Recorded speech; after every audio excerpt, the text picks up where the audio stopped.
ya, putus rapid saudara KRMT ya, Roy Suryo ya, saudara Roy Suryo atau Panci ya. Ya, ini hari ini sudah diputus oleh Pengadilan Negeri Jakarta Selatan. Nah, untuk menanggapi hal tersebut, saya perkenalkan dulu hari ini yang hadir untuk press conference hari ini. Di sebelah kanan saya ada Ketua Umum Pradi Bersatu, Bapak Boy Kanu. Kemudian ada Pak Edi Suhaidi ya dari tim Hukum Merah Putih. Kemudian ada Pak C. Suhadi sebagai Ketua THMP, Tim Hukum Merah Putih. Kemudian ada Bapak Bala Pationa yang tidak asing lagi, Pak Petrus ya. Pak Petrus Bala Pationa ini nggak asing lagi di media. Beliau adalah dari organisasi KAI. Kemudian ada Pak Kunang ya. Pak Kunang juga adalah THMP dan ada Fritz. Seperti biasa ada dari relawan dan beberapa simpatisan. Ya, menanggapi bahwa adanya putusan Prapit hari ini, ya Saudara Roy Suryo jangan senang dulu. Ya, biasa aja. Ya, biasa aja. Ini bukan kemenangan telak dalam pokok perkara. Sekali lagi saya ulangi, ini bukan kemenangan telak dari pokok perkara.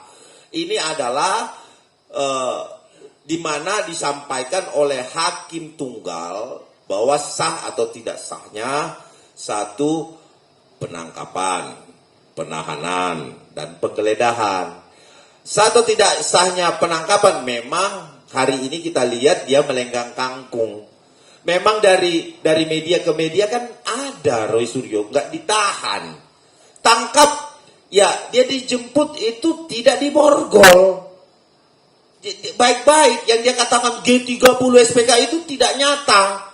Nah ini juga yang perlu menjadi pertimbangan sebenarnya tadinya, tapi karena ini sudah selesai, saya anggap bahwa kita harus menghormati putusan Prapit. Terus kemudian ada penggeledahan. Penggeledahan apa yang diambil?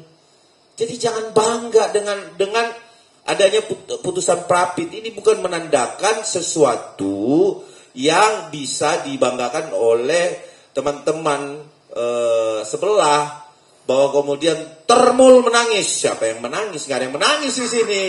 Justru kami ya hari ini mengapresiasi Prapit yang sudah ya menerapkan ya modernisasi hukum. Modernisasi hukum itu apa? Yaitu antara KUHP lama transisinya ke KUHP baru. Jadi sebenarnya yang dimenangkan di sini bukan dimenangkan ya. Yang diputuskan di sini adalah ya administrasinya. Jangan bangga saudara. Administrasinya sah atau tidak sah. Ya kan? Nah, itulah yang diputuskan 3 dari 7 permohonannya. Nah, terus bangganya di mana? Kalau dia tidak sah penangkapan, saudara-saudara, berarti dia harus dikeluarkan dari tahanan. Nah, memang nggak ditahan kok. Iya kan?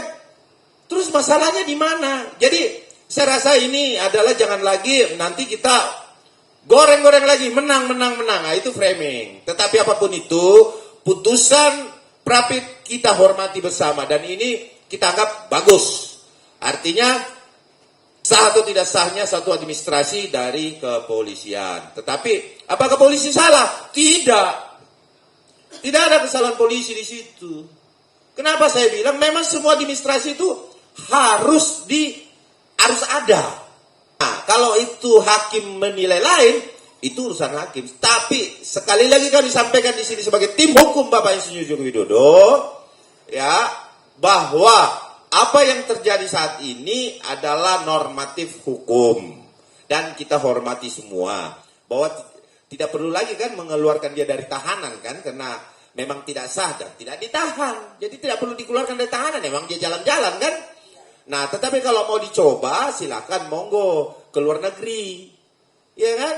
Monggo silakan ke luar negeri. Kalau bisa. Kan begitu. Nah, jadi artinya upaya paksa sebahagian, perlu digarisbawahi, sebahagian, bukan menang telak, tidak. Karena tidak menggugurkan pokok perkara. Pokok perkara adalah peristiwanya. Nah, peristiwanya itu tidak gugur, saudara. Ya, tidak gugur. Artinya dia melakukan prapit kedua di sini tercermin bahwa untuk prapit kedua saya rasa hal yang sia-sia. Dan ini kita harus betul-betul kawal untuk prapit yang kedua, agar supaya cepat masuk kepada pokok perkara. Jangan-jangan ya kan upaya meninggalkan Dokter Tifa ada, ya kan begitu ditawarkan nanti diambil di persidangan. Nah, kita lihat saja bahwa ada kewenangan hakim untuk mengembalikan di dalam tahanan. Nah, ini akan kita lakukan nanti. Bahwa siap-siap ya Mahkamah Agung juga menerima surat dari berbagai organisasi advokat. Ya, itu akan kita minta peninjauan atau tinjauan kembali terkait penahanan Roy Suryo. Karena hari demi hari baru dikabulkan 3 saja, sudah euforianya minta ampun nih. Ini adalah presiden buruk bagi pelanggaran hukum. Pelanggar hukum, bukan pelanggaran hukum, bagi pelanggar hukum. Ya, atau terdakwa atau tersangka, ya, tersangka ataupun terdakwa. Nah, untuk itu mungkin di sini saya sebagai moderator yang akan melimpahkan ke teman-teman dan di sini kita lihat saksikan bahwa ini senior-senior yang duduk ini tertawa mereka semua. Ini apa ini? Opo iki? Yang sebenarnya ya hal ini sudah telat gitu loh untuk diputuskan, telat sekali gitu. Ini sudah masuk pokok perkara dan sudah terdaftar di Pengadilan Negeri Jakarta Timur ya. Untuk itu teman-teman, sekarang saya akan berikan kepada ketua tim hukum merah putih dulu untuk menyampaikan apa sih kiat-kiat dan apa sih yang akan kita lakukan untuk memerangi seorang pelaku kriminal atau pelaku tindak pidana yang saat ini masih gentayangan di luar sana ya. Waktu dan tempat saya kasih dengan hormat Pak Suhadi dulu. Terima kasih tanggapannya terhadap prapit. Terima kasih Pak Suhadi. Terima kasih. Terima kasih teman-teman. Ini memang berita yang menurut saya cukup agak sedikit ya gimana, sudah terjadi kan.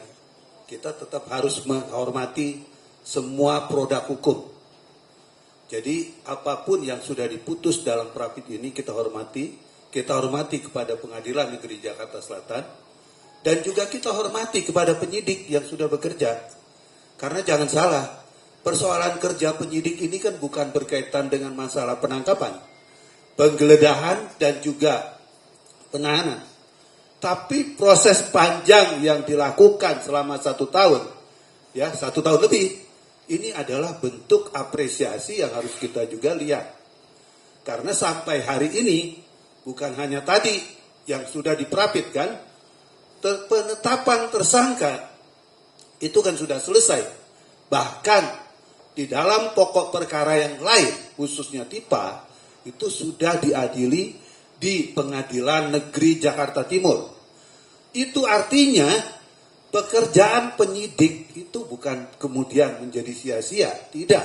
Ya, kalau memang ada kesalahan dan lain sebagainya, itu juga tidak mencerminkan suatu produk yang sifatnya kontraproduktif dalam artian berkaitan beliau ditahan tidak. Tadi sudah disampaikan, kan tidak ditahan. Beliau ditangkap dan lain sebagainya, kan sudah di luar. Penggeledahan kan juga sudah tidak ada artinya. Jadi artinya dari semua produk hukum yang diputus dalam prapit tadi, menurut saya hanya bunyi di atas kertas.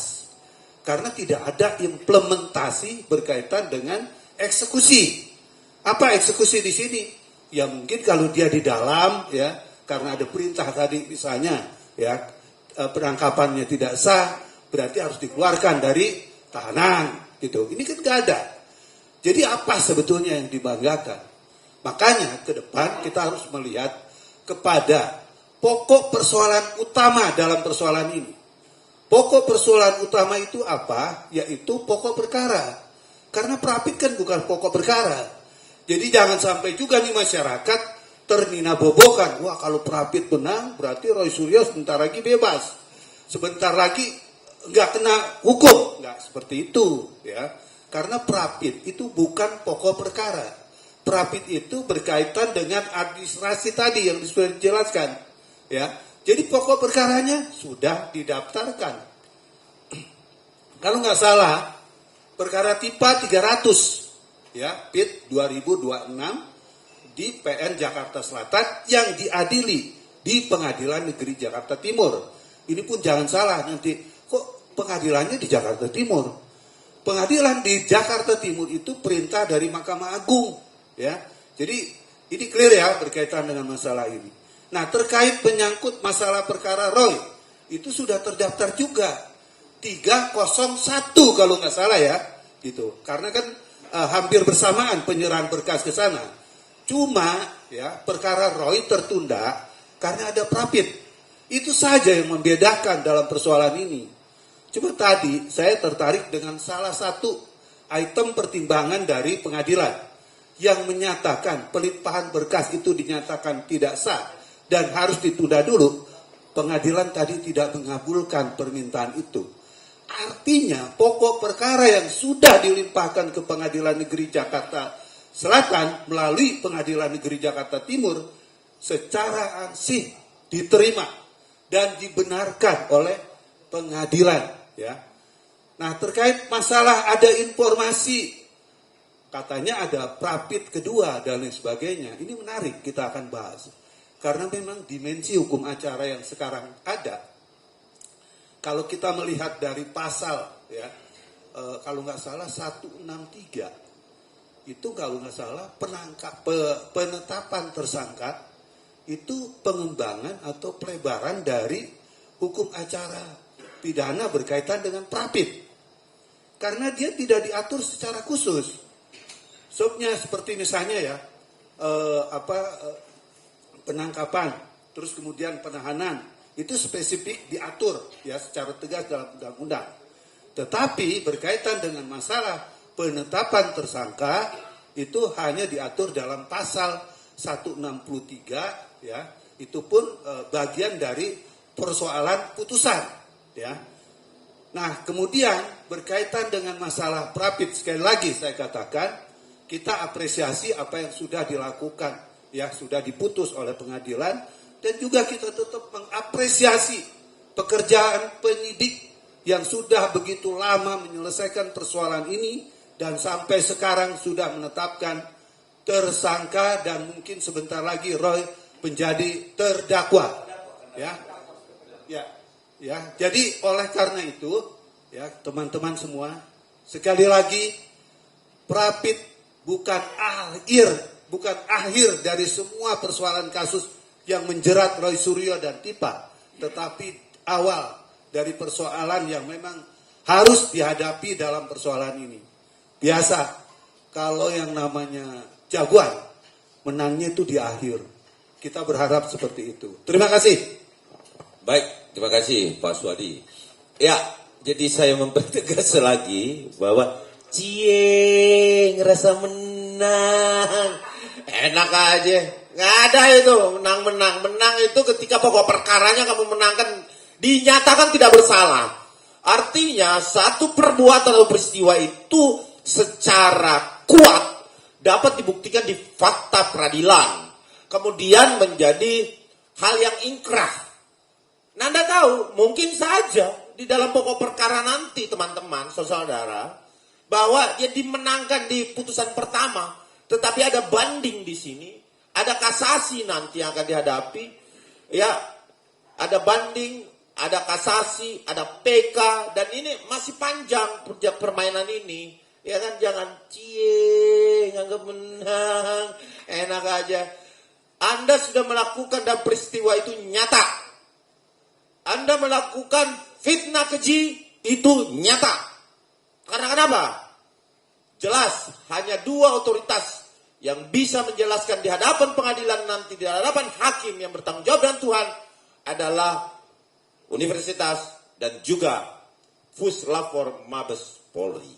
Jadi kepolisian secara tidak sah dalam administrasi. Itu yang diawasi oleh peradilan, pra-peradilan. Bukan tidak melakukan tindak pidana. Jadi masyarakat juga kita harus sampaikan bahwa tidak menggugurkan pokok perkara. Selanjutnya saya akan serahkan kepada Ketua Umum Pradi Bersatu. Waktu dan tempat saya persilahkan. Terima kasih Pak Sekjen. Teman-teman, pertama saya secara pribadi mengapresiasi putusan pengadilan dari Pengadilan Jakarta Selatan, Hakim Tunggal. Ini hakim yang luar biasa, ini yang objektif. Yang begini yang kita suka ini. Artinya dengan putusan ini menunjukkan pertama bahwa Pak Jokowi tidak ada cawe-cawe. Pak Jokowi tidak intervensi. Ini supaya kita clear ya. Jadi jangan sampai bilang ini itu hakimnya itu dari termol. Justru hakimnya objektif. Itu pertama, saya apresiasi keputusan dari Hakim Tunggal. Yang kedua, saya juga mengapresiasi terhadap tim penasihat hukum dari Roy Suryo yang sudah berjuang sehingga sedikit menghasilkan hasil yang minimum. Saya katakan hasil minimum karena belum maksimal. Ini baru minimum, jadi belum apa-apa. Jangan euforia berlebihan.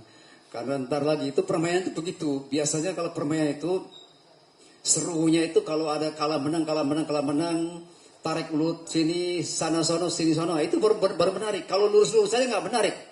Jadi menurut saya ini saya terus terang mengapresiasi tim penasihat hukumnya dari Roy Suryo.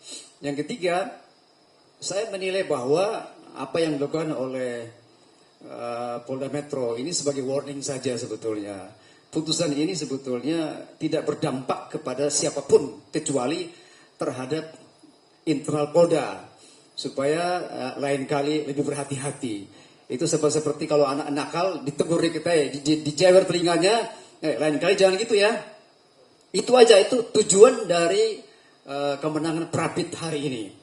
Yang keempat, saya menilai bahwa apa yang diputuskan oleh Hakim Tunggal ini memang bagus sekali, memperlihatkan bahwa hukum di Indonesia ini masih tegak lurus, tidak tajam ke bawah dan tidak tumpul ke atas. Jadi memperlihatkan kepada kita bahwa kita masih punya pengharapan, kita masih punya hakim-hakim yang bagus, yang selama ini kita curigai mereka adalah termol-termol, yang anda juga mungkin yang mencurigai ini hakim-hakim adalah termol. Ternyata hari ini kita buktikan bahwa hakim-hakim ini bukan termol, tapi hakim betul-betul hakim yang bijaksana, yang objektif, yang bisa dapat dipercaya. Oleh karena itu saya berharap dengan Prapit yang kedua ini, seandainya putusan apapun yang akan kita terima nanti, akan diputuskan nanti, jangan bilang termol lagi. Tapi betul-betul ini kita objektif nih. Sebetulnya sejak awal, beberapa saat saya sudah bilang tim hukumnya, Rektor ya, itu seharusnya adakan Prapit terhadap penetapan tersangka. Tapi kalian nggak lakukan kan? Itu yang saya kritisi habis-habisan. Saya bilang tim hukumnya itu ngawur, nggak bekerja. Kalau saya jadi prinsipal seperti Roy, saya sudah pecat kalian semua. Ya, karena apa? Karena tidak bekerja maksimal. Baru sekarang, baru pura-pura dipengucut supaya ngulur-ngulur waktu, tapi bagus juga. Ngulur-ngulur waktu menurut saya bagus juga supaya Pak Jokowi keliling Indonesia dulu lah, santai dulu kemana-mana, ya kan. Tapi pada saatnya nanti, misalnya saat ini Pak Jokowi berada di NTT misalnya, saya orang NTT ya, kebetulan misalnya beliau berada di NTT kemudian harus sidang. Nah itu kalau sudah ada di NTT harus sidang hari ini, terus gimana menurut kalian? Apakah Pak Jokowi harus tinggalkan NTT atau harus terbang ke sini? Menurut saya lebih bijaksana kalau hakim mengatakan bahwa karena Pak Jokowi sedang bertugas di NTT untuk kepentingan masyarakat umum, masyarakat luas, untuk kepentingan bangsa dan negara, maka hakim akan memutuskan untuk sidang secara Zoom. Nah, saya kira ini juga bijaksana, tapi tergantung kita tidak jadi kita tidak menggurui ya, tidak menggurui majelis hakim, tetapi kita berharap juga bahwa Pak Jokowi bisa hadir secara onsite. Itu sesuai dengan janji beliau bahwa beliau akan hadir di persidangan nanti, memperlihatkan seluruh ijazah yang dimilikinya. Jadi yang tadi saya mau katakan kepada kita sekalian bahwa mari kita kawal bersama-sama kasus ini. Sebab ini belum apa-apa, ini permainan baru dimulai. Jadi masih ada permainan yang lebih cantik lagi yang akan diperlihatkan oleh para pemain-pemain kita. Kalau dalam dunia sepak bola itu ada Messi, ada Cristiano Ronaldo, ada yang lain-lain. Nah, kita berharap bahwa dalam pertandingan ini akan muncul Messi dan Cristiano Ronaldo. Dua jagoan ini yang akan bertarung, dan kita percaya bahwa hukum ini masih berpihak kepada kebenaran dan keadilan. Dan saya yakin dan percaya bahwa keputusan yang benar adalah keputusan berdasarkan ketuhanan yang Maha Esa dan diputuskan berdasarkan kebenaran dan keadilan. Terima kasih. Oke, terima kasih Pak Ketum Pradi Bersatu yang tentu dedikasi dan sepak terjang beliau di dunia hukum itu kita tidak perlu lakukan lagi. Artinya begini teman-teman, hari ini kami yang ada di meja ini adalah penegak hukum yang tidak akan berhenti untuk mengawasi, memantau perkara ini, karena suka atau tidak senang kami adalah bagian dari penegakan hukum itu sendiri. Sehingga sedikit-sedikit ngomongnya legal standing, disuruh baca 108 hafalnya kasus ini aja. Makanya baca juga tuh sebagai penegak hukum turut ambil bagian nggak terhadap tindak pidana yang terjadi masyarakat. Tentunya diaplikasikan dong. Artinya seperti itu. Jadi sesuai tadi saya tegaskan lagi, Pak Ketum menyampaikan bahwa menang sedikit jangan juga euforianya kayak menang seluruhnya. Sebagian ya. Nah, saat ini ada Bang Petrus Balapationa dari KAI yang juga kami minta untuk berkomentar sebagai penegak hukum. Jangan ditanyain lagi nih Pak Petrus Balapationa, mana legal standingnya? Ntar dia ngamuk, suruh baca KUHP lagi nanti kalian. Silakan, waktu yang tepat saya silakan, Bapak. Terima kasih teman-teman. Dalam putusan pra-peradilan yang sama-sama kita dengar, hakim menyatakan penangkapan, penahanan, penggeledahan tidak sah. Hakim dalam pertimbangan mengatakan karena syarat subjektif yang dimiliki polisi, kewenangan untuk bertindak dianggap tidak sah. Itu hanya putusan yang secara hukum tidak berpengaruh apapun terhadap pokok perkara. Kenapa? Karena ketika hakim dalam pertimbangan bahwa berkas perkara sudah dilimpahkan ke pengadilan, itu artinya akan segera lanjut ke persidangan pokok perkara di PN Jakarta Timur. Tadi seperti dikatakan Pak Ketua, Pak Suwadi mengatakan mengapa sidang di Jakarta Timur. Walaupun berkas dilimpahkan ke Kejaksaan Negeri Jakarta Selatan. Secara undang-undang di KUHP yang baru, yang mengadopsi KUHP lama di pasal 85 dan di KUHP baru pasal 163, pengadilan boleh dipindahkan persidangan ke suatu tempat apabila pengadilan negeri di mana akan dilangsungkan persidangan tidak memungkinkan dalam beberapa hal. Gedungnya tidak siap, keamanan tidak siap. Yang kita lihat di Jakarta Selatan kemungkinan gedungnya, maka Mahkamah Agung memindahkan di Jakarta Timur. Tetapi kembali kepada putusan pra-peradilan Roy Suryo ini, putusan yang tidak memberi dampak apapun terhadap pokok perkara. Kenapa? Karena hakim hanya menyatakan penggeledahan tidak sah. Artinya perbuatan seketika ketika dilakukan penggeledahan di rumah Bapak Roy itu tidak sah. Penangkapan, di mana polisi mengeluarkan surat penangkapan secara administrasi, hakim tunggal menyatakan tidak sah. Tetapi menyangkut pokok perkara yang sekarang sudah di Jakarta Timur, pasti setelah putusan ini, Ketua PN Jakarta Timur akan segera menetapkan hari persidangan. Mungkin juga dari pihak Roy mengatakan, kan sekarang ada pra-peradilan mengenai sah tidaknya penetapan tersangka. Ini pengacaranya dan Roy itu mungkin telat kali. Telatnya kenapa? Penetapan seseorang sebagai tersangka itu harus di awal karena belum ada bukti. Ini berkas sudah lengkap, baru dinyatakan penetapan tersangka tidak sah. Dalam KUHP teman-teman harus tahu, ketika kami membahas KUHP di DPR dengan Pak Boy dulu, sekarang mengenai alat bukti itu sangat luas, ada 9. Jadi ketika seorang pengacara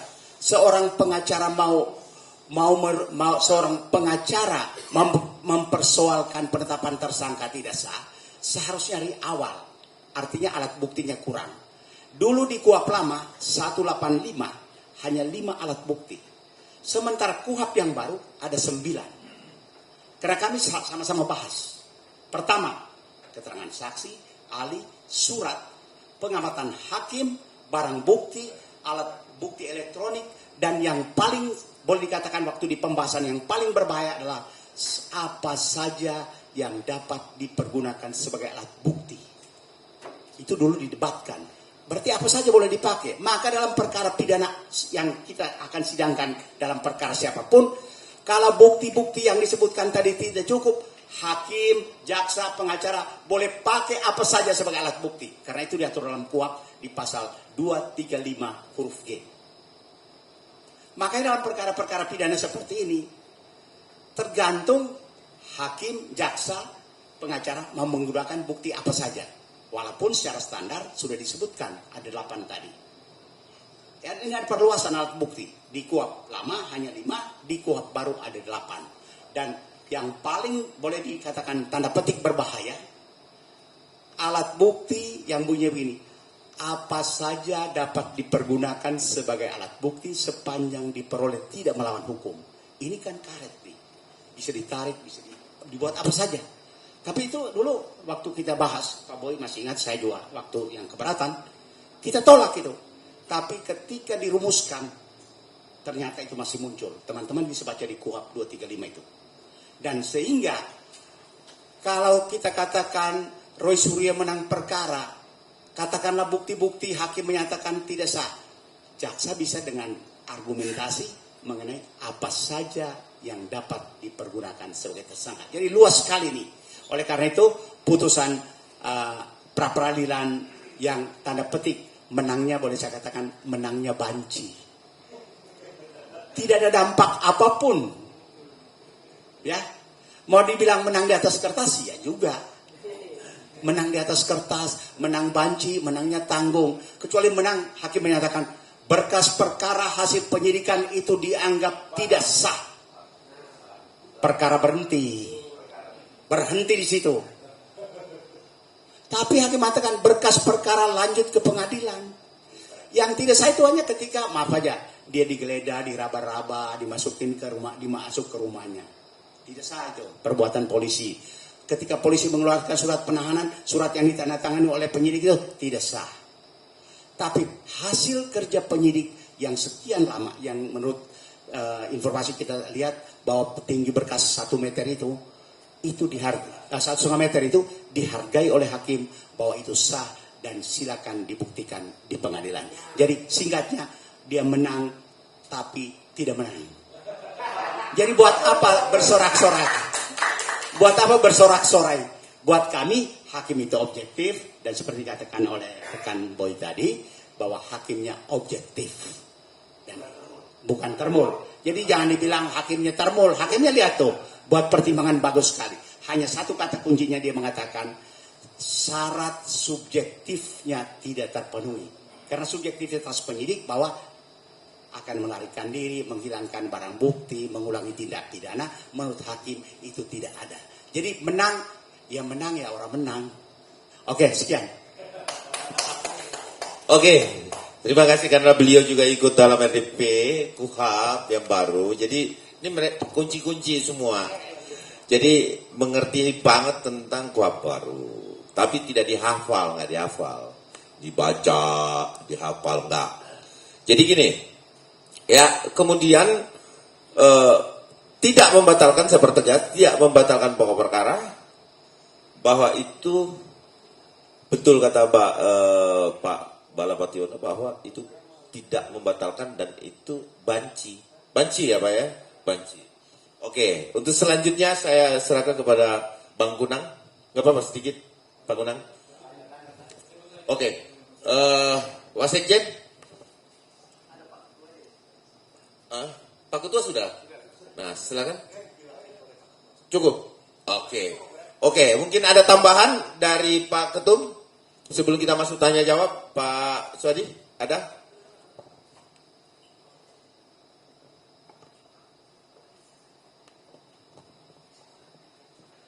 Sebetulnya saya agak sedikit melebar nih terkait masalah Prapit kedua.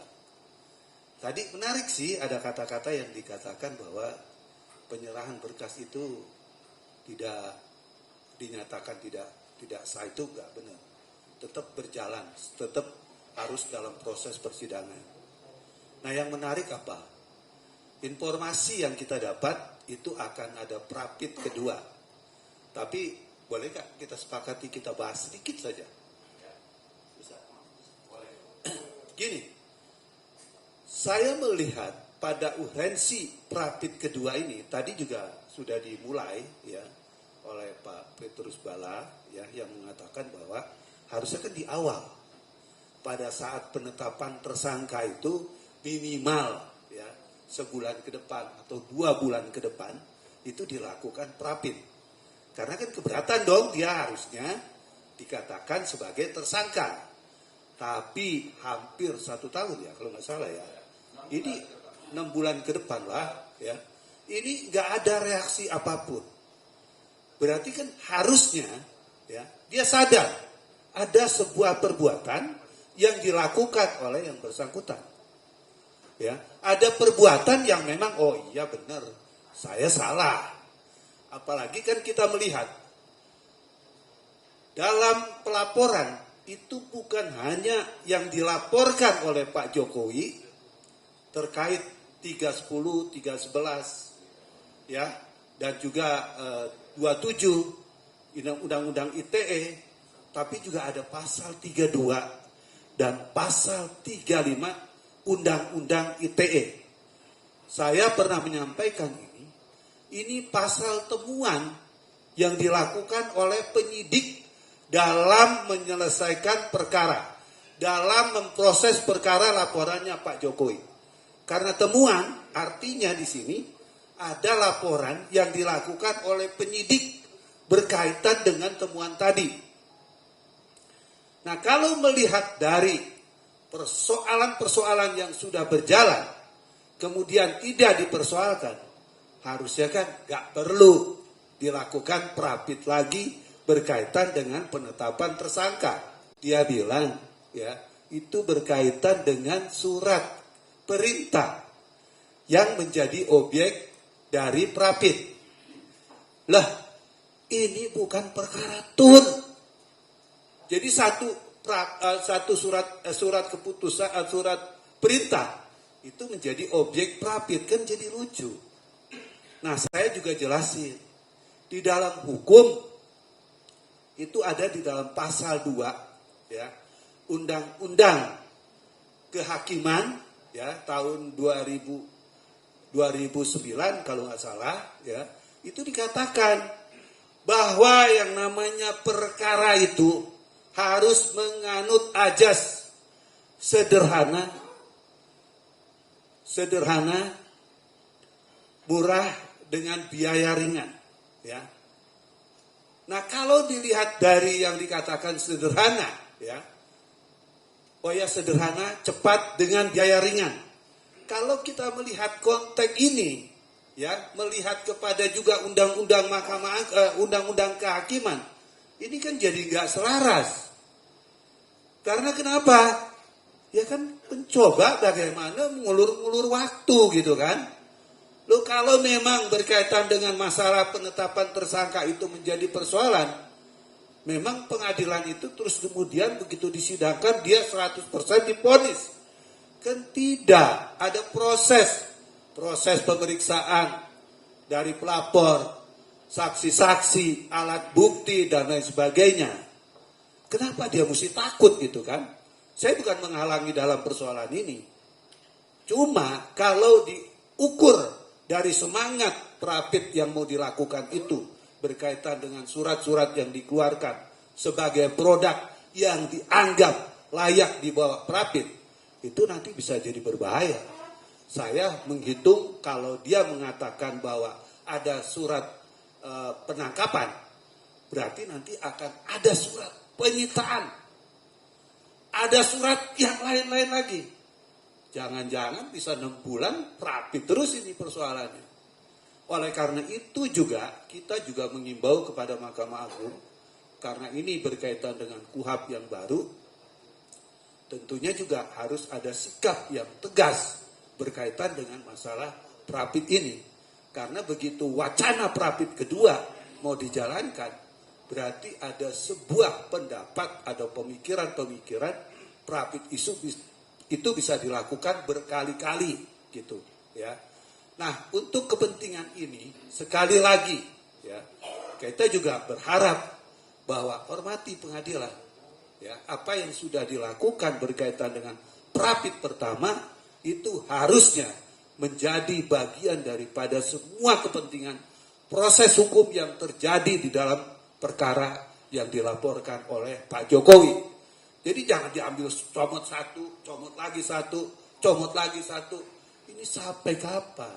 Tadi kan ada ajas tuh, ya di dalam pasal 2, ya Undang-Undang Kehakiman tahun 2009 yang mengatakan bahwa perkara itu harus cepat, sederhana, dengan biaya yang ringan. Kalau Prapit terus, cepat tidak? Tidak. Sederhana? Tidak. Biayanya ringan? Tidak. Karena kita ini konferensi pers terus berkaitan dengan masalah Prapit-Prapit yang ada, gitu ya. Jadi sekali lagi ya kita hormati putusan Prapit ini merupakan ending dari semua Prapit yang ada. Terima kasih. Oke, baik. Ada tambahan lagi dari Pak Petrus, silakan Pak Petrus. Saya mau tambahkan bahwa dalam permohonan Roy Suryo itu salah satu permintaannya meminta supaya ya dakwaan terhadap Roy Suryo di PN Jakarta Timur tidak dibacakan.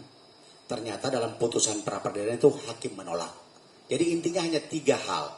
Jadi permintaan tentang berkas perkara tidak lengkap, jangan dibacakan dakwaan, semua ditolak oleh hakim. Jadi sesudah putusan ini, mari kita sama-sama mengawal pembacaan dakwaan Roy Suryo. Iya, terima kasih Pak Petrus. Nah, ini putusan ini ya adalah kita sama-sama tahu bahwa ini adalah koreksi prosedural ya atau koreksi administrasi yang bukan pemeriksaan substansial satu perkara. Sekali lagi, highlight teman-teman, ini adalah koreksi ya prosedural, tapi bukan ya koreksi substansi pokok perkara. Terus ada satu lagi nih, ya kan? Ini kan nggak sah nih penangkapan, nggak sah penahanan, ya. Kami sebagai penegak hukum, ya di dalam KUHP yang baru, maka merupakan tugas kita semua untuk segera menyurati Mahkamah Agung agar penangkapan dan penahanan itu menjadi sah. Dengan cara apa? Bermohon kepada Mahkamah Agung untuk dilakukan penahanan dan ditinjau penahanan yang kemarin. Karena sudah dikoreksi oleh pengadilan, maka pengadilan memiliki hak untuk melakukan penahanan. Nah, sebaiknya memang ditahan oleh pengadilan atau Mahkamah Agung. Nah, jadi siap-siap kami akan juga tetap melakukan surat menyurat dengan mempertimbangkan berbagai hal, tentunya menjadi rahasia kami. Suratnya isinya apa sih? Nah, tentu dengan alasan-alasan hukum yang tepat. Nah, itu juga akan kita layangkan segera, mengingat ada Prapit kedua juga. Nah, itu juga akan kita rangkaikan berkaitan dengan Prapit yang akan dilakukan, yang saya anggap bahwa sudah tidak relevan. Ya, sudah tidak relevan karena udah telat. Biasanya orang kalau ditetapkan tersangka, pada saat tersangkanya saja itu sudah dilakukan Prapit. Tapi itu pertimbangan, silakan monggo untuk kembali pada pengadilan Negeri Jakarta Selatan. Tapi apapun itu, maka kami akan membuat sah satu penahanan nanti ya. Sabar aja Mas Roy, sabar ya. Kita tetap mengikuti Mas Roy kemanapun Mas Roy pergi. Karena Anda mengikuti Bapak Insinyur Joko Widodo yang merupakan anak bangsa, maka kami juga tidak akan memberikan kesempatan bagi pelanggar hukum untuk melenggang kemana-mana gentayangan ya. Oke, kita